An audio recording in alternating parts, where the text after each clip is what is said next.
ஓம் ஹரீம் ஆதித்யாயச சோமாய மங்களாய புதாயஜ குரு சுக்ர சனிப்பியச்ச ராகவே கேதவே நமக.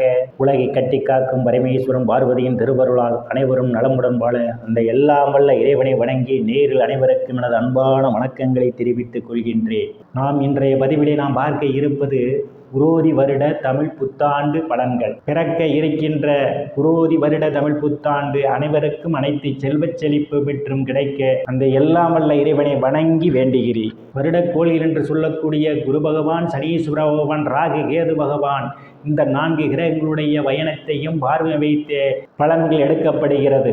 நான் கூறக்கூடிய பலன்கள் அனைத்துமே வாக்கிய பஞ்சாங்கத்தின்படி கோச்சார ரீதியான உலக மக்கள் அனைவருக்குமான பொது பலன்கள். வாருங்கள் ராசிக்குள் போகலாம். மீன ராசியிலே ராகு பகவான் பயணம் செய்து கொண்டிருக்கிறார். தைரிய வீரியஸ்தானத்திலே குரு பகவான் பயணம் செய்து கொண்டிருக்கிறார். களத்திர ஸ்தானத்திலே கேது பகவான் பயணம் செய்து கொண்டிருக்கிறார். விரயஸ்தானத்திலே சனி பகவான் பயணம் செய்து கொண்டிருக்கிறார். இவருடைய பயணத்தையும் பார்வையும் வைத்து பார்க்கும் பொழுது மீன ராசிக்காரர்களுக்கு சாதகமான பலன்களும் பாதகமான பலன்களும் கலந்தே நடைபெறுவதற்கான வாய்ப்புகள் உண்டு. ராசியிலே ராகு பகவான் பயணம் செய்து கொண்டிருப்பதால் செயல்பாடுகளில் வேகம் குறைந்திருக்கும். எப்பொழுதும் மன உளைச்சலோடு இருப்பதற்கான ஒரு சூழல் ஏற்படும். ராசிக்கு தனம் குடும்ப வாக்கு ஸ்தானத்தை விரயஸ்தானத்தில் அமர்ந்து கொண்டிருக்கின்ற சனி பகவான் பார்வையிடுவதால் நீங்கள் எதிர்பார்த்து கொண்டிருந்த இடங்களிலிருந்து பண வரவுகள் கிடைப்பதற்கு காலதாமதமாகலாம்.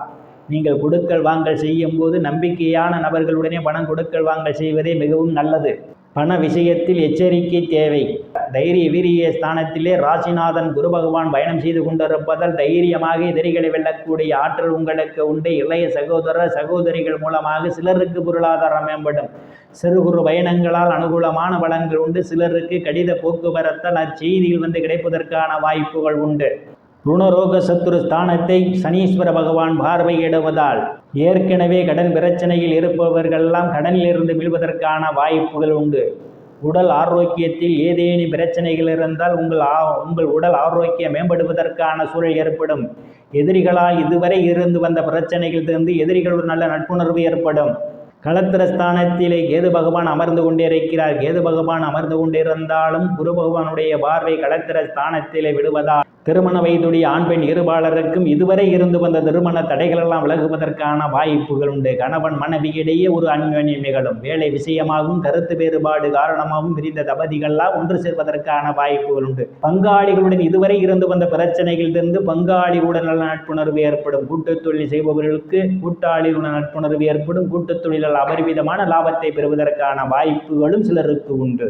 பாக்கியஸ்தானத்தை குரு பகவான் பார்வையிடுவதால் தந்தையுடைய அன்பும் ஆதரவும் சிலருக்கு கிடைக்கும். தந்தை வழி சொத்துக்களில் இதுவரை இருந்து வந்த பிரச்சனைகள்லாம் தீர்வதற்கான வாய்ப்புகள் உண்டு. சில தர்ம காரியங்களிலே ஈடுபடுவீர்கள். சில புண்ணிய ஸ்தலங்களுக்கு போய் வருவதற்கான வாய்ப்புகளும் உண்டு. வெளிநாடு செல்வதற்காக முயற்சி செய்து கொண்டிருப்பவர்களுக்கெல்லாம் ஒரு அனுகூலமான பலன்கள் உண்டு. முன்பின் தெரியாதவர்களெல்லாம் உங்களுக்கு உதவிக்கரம் நீட்டுவார்கள். அந்நிய மதத்தினரால் அனுகூலமான பலன்கள் உண்டு. லாபஸ்தானத்தை குரு பகவான் பார்வையிடுவதால் மூத்த சகோதர சகோதரிகள் மூலமாக உங்களுக்கு அனுகூலமான பலன்கள் உண்டு. நண்பர்கள் பக்க பலமாக இருப்பார்கள். நீங்கள் செய்யக்கூடிய தொழிலிலே இரட்டிப்பான வருவாயை பெறுவதற்கான வாய்ப்பு உண்டு. அதிகப்படியான லாபத்தை நீங்கள் இந்த வருடங்களிலே நீங்கள் பார்க்க முடியும். விரயஸ்தானத்திலே சனி பகவான் பயணம் செய்து கொண்டிருப்பதால் வெளிநாடு வேலை தேடுபவர்களுக்கு வெளிநாட்டில் வேலை கிடைப்பதற்கான வாய்ப்புகள் உண்டு. சிலருக்கு அவ்வப்போது செலவுகள் ஏற்படுவதற்கான சூழல் உண்டு. செலவுகள் செய்யும் போது எச்சரிக்கை தேவை. நேயர்கள் அனைவரும் இறைவனுடைய திருவருளால் அனைத்து செல்வச் செழிப்பும் பெற்று சிறப்புடன் வாழ அந்த எல்லாம் வல்ல இறைவனை வணங்கி நேயர்களை மீண்டும் அடுத்த பதிவில் சந்திக்கும் வரை விடைபெறுவது ஜோதிடர் எஸ் ராமன். நன்றி, வணக்கம்.